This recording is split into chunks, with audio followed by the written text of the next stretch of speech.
Ouattara, sur cette image, je pose la même question, ça devrait préoccuper?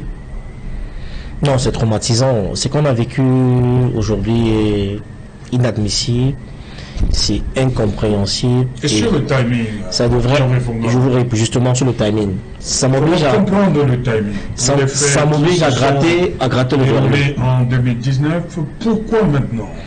Ça m'oblige à gratter le vernis pour dire que ça pourrait traduire une sorte des aspirations et de règlement de compte au sein de ceux qui ont humilié Longueuil de la sorte. Parce que 5 ans plus tard, la vidéo réapparaît. Ça veut dire que quelqu'un a dû la transmettre à Longueuil pour régler des comptes à quelqu'un, peut-être quelqu'un qui a vécu la scène, a dû aujourd'hui 5 ans, il décide de ressortir la vidéo.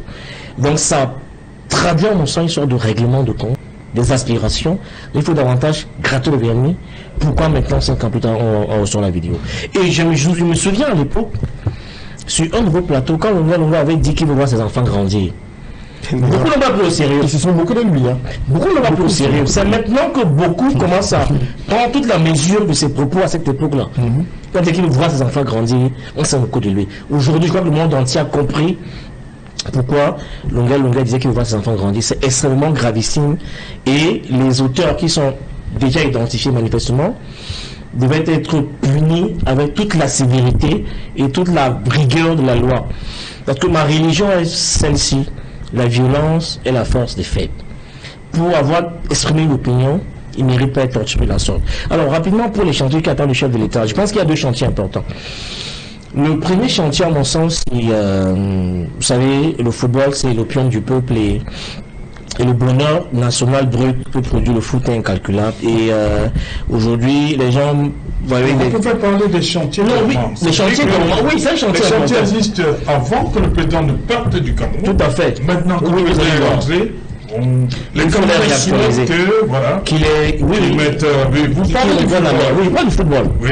Qui a... Le football camerounais ou bien la crise fait qu'à foot. Tout est lié, tout est lié. Non, vraiment tout est lié. Tout est lié. Tout ça c'est le foot. Parce qu'à la vérité, le sport et la politique entretiennent des rapports incestueux. Donc tout est lié, naturellement lié. Et vous avez vu comme moi que depuis tous les matchs éliminatoires, on parle dorénavant du stade Amadou Ahidjo. Pour moi, c'est une autre... le mépris le plus abouti qu'on puisse infliger au chef de l'État. On a du mal avec tout ce qui a été investi, tout ce qui a été mobilisé. Et lui-même, le 10 février, a remis l'église au centre du village en disant qu'on va remettre de l'ordre dans cette affaire. Donc si aujourd'hui on n'est pas capable de livrer le stade, un complexe qui porte son nom. Non, ça ne porte pas son nom. Non, il a refusé pour des raisons que nous connaissons tous. Donc aujourd'hui, je pense qu'il doit rapidement identifier ces personnes-là qui l'ont autant humilié et régler cette affaire. Parce qu'il est inadmissible que jusqu'au jour d'aujourd'hui, ni le stade ni le complexe ne soient livrés. La preuve, on n'arrive pas à jouer là-bas. Donc il y a un problème. Pour moi, c'est un chantier important. L'autre chantier important, c'est la dernière crise actuelle autour de la vraie fausse mort du chef de l'État. Moi, j'ai chanté. Oui, vous allez voir pourquoi. Moi, j'ai beaucoup paniqué avec la gestion qu'il y a eu autour de cette affaire, la communication des différents pontes du régime gouvernemental. Ça m'a rappelé la mort du Houphouët-Boigny en 1993 en Côte d'Ivoire. Vous aviez Ouattara et vous avez Bédié, qui chacun estimait que c'est lui qui a la légitimité. Ils doivent parler. Non, il faut rappeler. Non, ils doivent régler. Non, il faut rappeler. 93, ça fait beaucoup d'années. Beaucoup d'années. Il faut rappeler qu'à l'époque, oui, l'actuel président, Alassane Dramane Ouattara, était Premier ministre. Tout à fait. Harry-Konan Bédié était le président de l'Assemblée nationale. Exactement. Voilà. Et tous les deux, chacun estimait que c'est lui qui a la légitimité pour donner l'information au peuple. Or, on a un chef de l'État qui est malade. Vous avez quelqu'un qui est censé être à proximité de l'information, qui donne ce qui se passe, qui est le DCC, et quelques heures après... On n'a jamais dit que le président était malade. Non, enfin, l'information qu'il a rendue publique. Le chef était malade? Non, pas le chef. Il peut tomber malade, c'est pas un dieu. Voilà. C'est un humain, il peut être malade. Sans tenir à ce qu'a dit... Être malade n'est pas... C'est pas écrit, mais tomber malade. Voilà, donc le ministre DCC a fait une sortie. Oui. Le MINCOM a fait une sortie. Parole du gouvernement. A fait une autre sortie. D'autres ministres ont commencé à demander les messes, etc. Ça fait désordre. ça fait désordre et ça contribue à entretenir la cacophonie. Donc un des chantiers qu'il faut qu'il règle à mon avis, c'est que chacun reste à sa place et qu'il y ait un interlocuteur véritablement identifiable. Parce que ce qu'on a vécu en Côte d'Ivoire en 93, on ne souhaiterait pas vivre la même chose ici. Ou après, on a des gens qui veulent rapidement monter, occuper l'espace public au créneau parce qu'estimant qu'ils ont la légitimité pour s'adresser au peuple.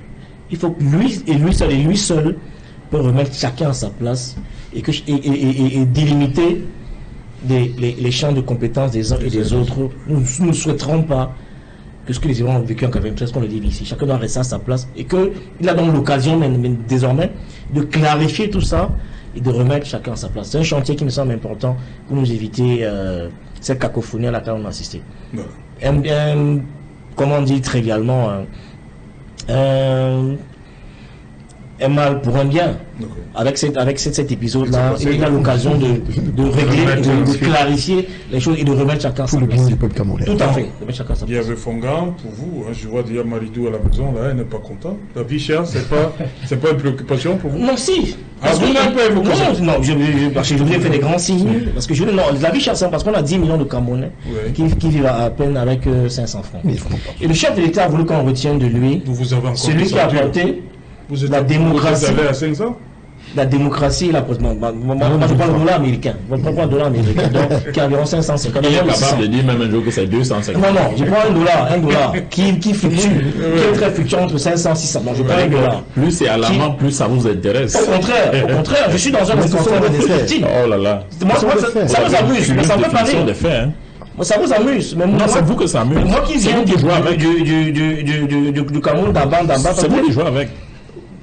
Moi qui viens du Cameroun d'Amba, ça m'amuse. Ça se voit. Vous, ça vous amuse. Non, ça se voit comme le Cameroun d'Amba. Lui qui voulait qu'on retienne de lui, qu'on retienne celui qui aborde la démocratie et la prospérité. On est à peu près tous certains que il est difficile aujourd'hui de parler de démocratie au regard de ce qu'on vit. D'après ce qu'on vit à longueur aujourd'hui.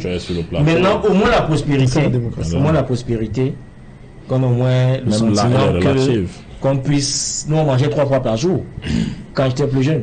Aujourd'hui, c'est un luxe. On mangeait 3 fois par jour. On n'a pas le sentiment que tu manges une fois par jour. C'est même inimaginable de croire qu'on peut vivre le monde, on peut vivre dans un tel pays. Il faut saluer la résilience des Camerounais, la résilience et le stoïcisme des Camerounais qui sont des êtres extrêmement courageux et incroyables. Et donc quand c'est positif, c'est les Camerounais, quand c'est mauvais, c'est le RDPC. Cette vie chère là, c'est vous qui payez le RDPC. Ouais, en fait. C'est vous qui payez le RDPC. Je vous paraphrase. Et je dis qu'il a voulu qu'on retienne de lui l'homme qui apporte la démocratie et la prospérité. On est d'accord au moins que la prospérité est à remettre au calendrier grec. Non, on n'est pas d'accord là-dessus. Elle est relative. On n'est pas d'accord ni sur l'un ni sur l'autre. La prospérité est relative. Vous et moi, on mangeait 3 fois par jour. Vous et moi. Et ce n'est plus possible. On était combien? Ce n'est plus possible. Nous étions combien à manger? Il faut améliorer la qualité de vie des Camerounais.